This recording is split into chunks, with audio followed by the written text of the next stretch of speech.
प्यारे बच्चों, कल जो पिछला वीडियो मैंने आप बनाया था उस वीडियो में मैंने आप लोगों को कक्षा 9 और 11 के अर्धवार्षिक जो परीक्षा है उसका जो पेपर है उसका स्वरूप, बनावट, पैटर्न किस प्रकार का होता है और कैसे उसमें प्रश्न पूछे जाते हैं वह मैंने आप लोगों को बताया था।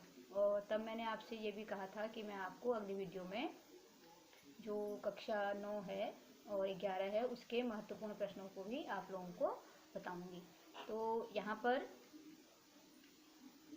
मैं आपको पहले कक्षा जो गद्य खंड है क्षितिज की, आपकी जो पुस्तक है क्षितिज भाग 1, उसके गद्य खंड के जो अर्धवार्षिक परीक्षा तक का जो आपका सिलेबस है उसमें से आपको महत्वपूर्ण प्रश्न बताऊंगी। और उसके बाद भी मैं पद्य खंड और जो आपकी कृतिका है उस सब के भी महत्वपूर्ण प्रश्न आपकी जानकारी आप लोगों को दूंगी, ताकि परीक्षा हो तो परीक्षा के समय आप लोगों को आसानी रहे। और इससे पहले कि मैं बताऊं, आप लोग अपने पास एक कॉपी पेन रख लीजिए और जिन प्रश्नों को मैं बताती हूं आप उन प्रश्नों को अपनी कॉपी में लिख लीजिए, जिससे कि आपको पढ़ने में आसानी रहे। तो जो पहला पाठ है क्षितिज भाग 1 गद्य खंड, पहला पाठ है, आप लोगों को पता होगा, दो बैलों की कथा। और ये लिखी है, कहानी है दो मित्रों की, हीरा और मोती की। उनकी मित्रता के बारे में इस पाठ में बताया है। और आप ऐसा कीजिए कि जो भी आप लोगों ने अभी तक पढ़ा है उस सब का बार बार आप लोग उनको दोहराते रहें, ताकि आपको बाद में कोई परेशानी न हो। तो पहला पाठ है दो बैलों की कथा, लिखा है प्रेमचंद जी ने। तो इस पे जो सबसे अधिक महत्वपूर्ण जो प्रश्न होता है वो आता है कि ऐसे कौन से,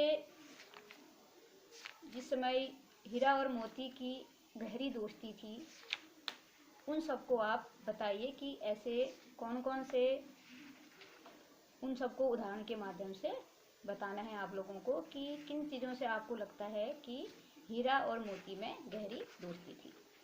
ठीक है, ये प्रश्न भी बार बार पूछा जाता है कि किन घटनाओं से। तो इसका प्रश्न किस प्रकार आएगा, किन घटनाओं से पता चलता है कि हीरा और मोती में गहरी दोस्ती थी। यह भी बहुत बार आया हुआ है।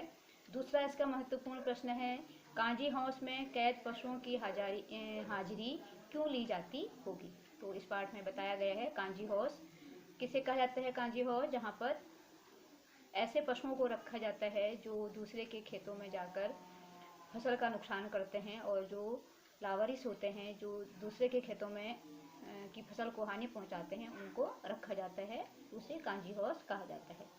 और इसी पाठ का जो तीसरा प्रश्न महत्वपूर्ण है वह है, छोटी बच्ची को बैलों के प्रति प्रेम क्यों उमड़ आया।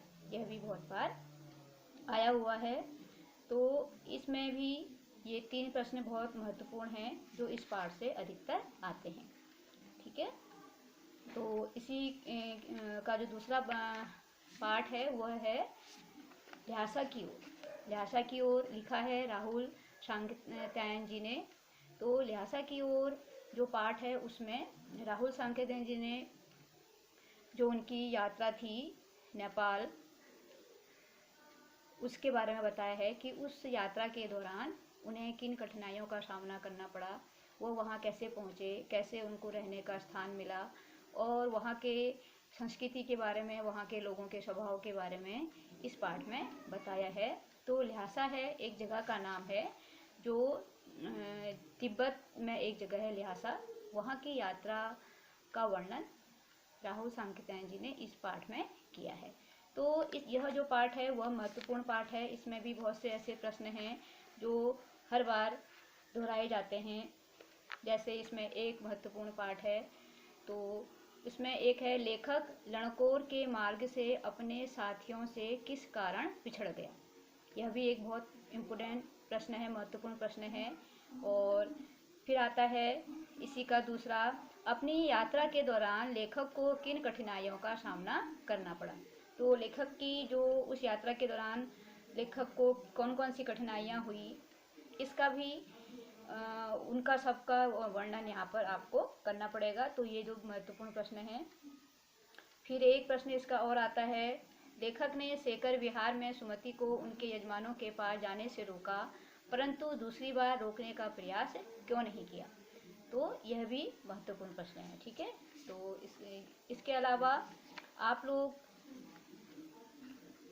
जो तीसरा पार्ट है, जो प्रश्न लिखाए जा रहे हैं, अगर आप उनको लिख लेंगे कहीं पर तो आपको उसको कभी अगर आप दोबारा उन प्रश्नों को पढ़ना चाहें तो आपको आसानी से मिल सकते हैं। तो तीसरा पार्ट है उपभोक्तावाद की संस्कृति। उपभोक्तावाद की संस्कृति श्यामाचरण दुबे जी ने लिखी है। तो इसमें जो संस्कृति है हमारी है वह उपभोक्तावादी होती जा रही है।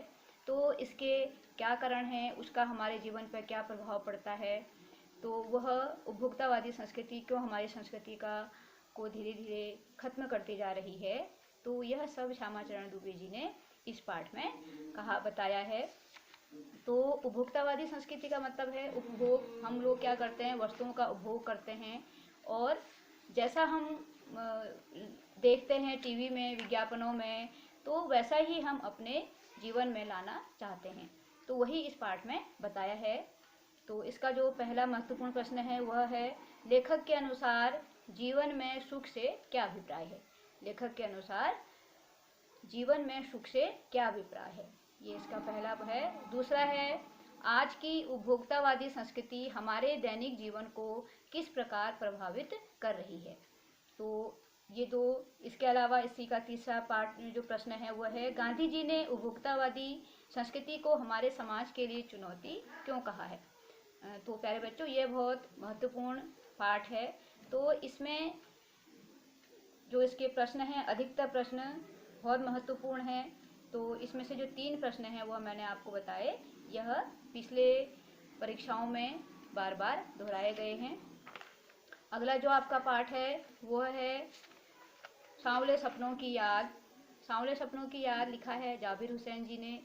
और सांवले सपनों की याद में जाबिर हुसैन के बारे में बताया गया है कि वह एक पक्षी प्रेमी थे और वह पक्षियों से अत्यधिक प्रेम करते थे। तो किस प्रकार वह पक्षी प्रेमी बने और उन्होंने पक्षियों के संरक्षण के लिए, उनके लिए क्या क्या उनका योगदान रहा और वह किस प्रकार पक्षियों के साथ अपना समय व्यतीत करते थे और अपनी दूरबीन लेकर पक्षियों की खोजबीन करने चले जाते थे।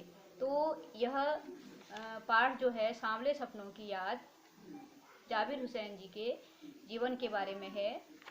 और यह जो पाठ है इसमें उन्होंने अपने जो पक्षी संरक्षण हैं उनके लिए भी कार्य किए और वह पूरे जहाँ जहाँ उन्हें पक्षी मिलते वहाँ वहाँ अपनी दूरबीन लेकर वह चले जाते और उन पर गहन अध्ययन करते थे। तो इसका जो पहला महत्वपूर्ण प्रश्न है वह है, किस घटना ने सालिम अली के जीवन की दिशा को बदल दिया और उन्हें पक्षी प्रेमी बना दिया? तो यह प्रश्न है जो है वो बार बार आया है पिछली परीक्षाओं में। तो बहुत से बच्चे ऐसे होंगे जिनके पास पुराने पेपर होंगे, तो आप भी उन पेपरों में देख सकते हैं कि जो प्रश्न मैं बता रही हूँ वह प्रश्न बार बार आए हुए हैं। तो आप लोग उन प्रश्नों को अच्छे से पढ़ लीजिए। फिर इसी का दूसरा जो प्रश्न आता है, महत्वपूर्ण प्रश्न, वह है, लॉरेंस की पत्नी फ्रीडा ने ऐसा क्यों कहा होगा कि मेरी छत पर बैठने वाली गौरैया लॉरेंस के बारे में ढेर सारी बातें जानती है? यह भी महत्वपूर्ण प्रश्न है। ठीक है, ये 2 प्रश्न हैं जो उसके बार बार आपकी परीक्षाओं में आए हैं। इसके बाद है जो आपका 5वां प्रश्न है, पाठ है, वह है, नाना साहब की पुत्री देवी मैना को भस्म कर दिया गया। तो यह लिखा है चपला देवी जी ने। और इसमें जब हमारा देश गुलाम था, उस समय जब 1857 की क्रांति हुई थी, तो उस समय 1800 क्रांति के समय जो विद्रोही नेता थे दूधू पंत नाना, उनकी पत्नी मैना के बारे में बताया गया है कि वह अपने जो उनका महल है उस महल से, उस घर से कितना प्रेम करती है और उसे बचाने का पूरा प्रयास करती है। तो उसी के बारे में इस पाठ में बताया गया है कि उस छोटी सी बच्ची की बात को अंग्रेजी जो सेना थी उन्होंने बिल्कुल नहीं सुना और उस छोटी सी बच्ची को उस महल में आग के साथ ही भस्म कर दिया गया। तो इस पाठ के जो महत्वपूर्ण प्रश्न हैं वो महत्वपूर्ण प्रश्न आप लोग नोट कर लीजिए। एक इसमें आता है आपका, बालिका मैना ने सेनापति हे को कौन कौन से तर्क देकर महल की रक्षा के लिए प्रेरित किया। तो यह महत्वपूर्ण प्रश्न है। फिर है इसी का दूसरा है, मैना जड़ पदार्थ मकान को बचाना चाहती थी पर अंग्रेज उसे नष्ट करना चाहते थे, क्यों। फिर इसका एक महत्वपूर्ण प्रश्न आया है, बालिका मैना के चरित्र की कौन कौन सी विशेषताएं आप अपनाना चाहेंगे, क्यों। तो आपको इसमें जो मैना है उसके चरित्र की विशेषताओं को यहाँ पर बताना है कि वह कैसी बालिका थी, वह उनकी जो चरित्र की विशेषताएं हैं उनको आप क्यों अपनाना चाहते हैं। ठीक है बच्चों, तो अब इसका जो आपका जो अर्धवार्षिक का सिलेबस जो होता है वह 60% होता है। तो आपके जो छठा पार्ट है वह 60% में के अंतर्गत आ जाता है। तो 6 प्रश्नों तक ही मैं आपको महत्वपूर्ण प्रश्न बताऊंगी। उसके बाद है प्रेमचंद के फटे जूते। प्रेमचंद के फटे जूते हरिशंकर परसाई जी ने लिखा है। यह एक जिसमें उन्होंने प्रेमचंद की सादगी और उनके जो जीवन में उन्होंने जो संघर्ष किया आगे बढ़ने के लिए, उन संघर्षों को यहाँ पर उन्होंने बताया है। तो यहाँ पर बताया गया है कि जो प्रेमचंद हैं उनके जूते क्यों फटे। वो कहते हैं कि जो मनुष्य है वह मनुष्य अपने सामने आने वाली समस्याओं को का सामना नहीं करता है और उन कठिनाइयों से बचकर निकलना चाहता है, जबकि प्रेमचंद जी जो हैं वह अपने सामने आने वाली कठिनाइयों को अपने पैरों से ठोकर मारते हुए आगे निकल जाते हैं, इसीलिए उनका जूता फटा है।